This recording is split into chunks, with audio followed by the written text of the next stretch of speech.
Pickup Sports Talk Fantasy Clip. I'm Brandon Schiffman. Today we're going to be talking about Jonathan Taylor and whether or not he's back following his second best fantasy performance of the season. So I'm going to turn to you, Spencer. Do you think Jonathan Taylor is back? It's not a question. Yes, Jonathan Taylor is back. Jeff Saturday's turning things around. He's going to run the ball. And it's not even about JT. It's that the O-line actually looked specifically good. I watched like 20 of their plays over film. They looked specifically good. They're going to be running the ball more. And he had 24.7 PPR points only on 2 receptions.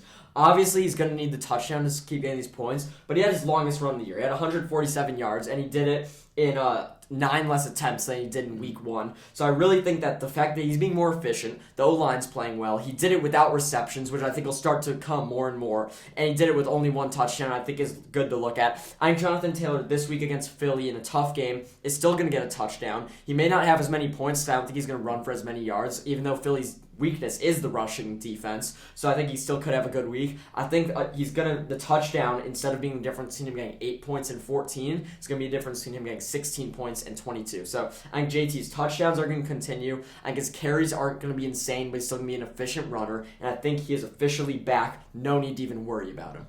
So the one reason why I'm a little hesitant about that is because a lot of people are really celebrating the fact they got 22 carries, which is big. That's huge for running back one. That's something that they need.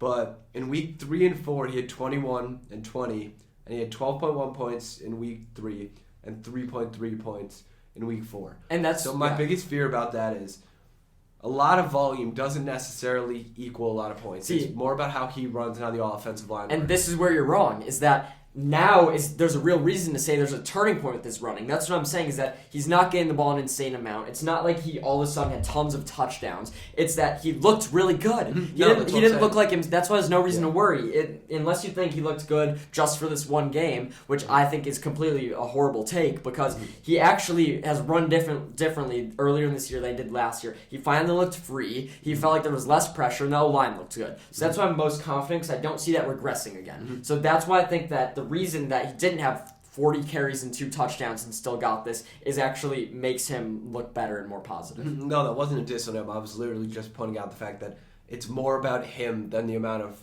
carries he gets in that offense, because we know what his ceiling is.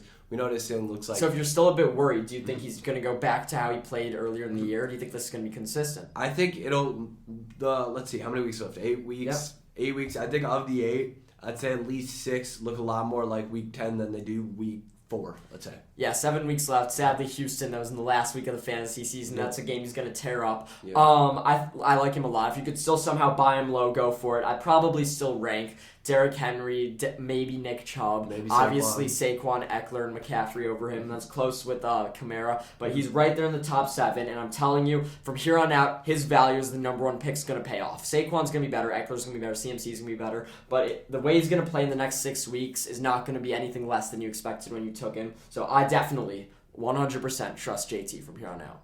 Yeah, for sure.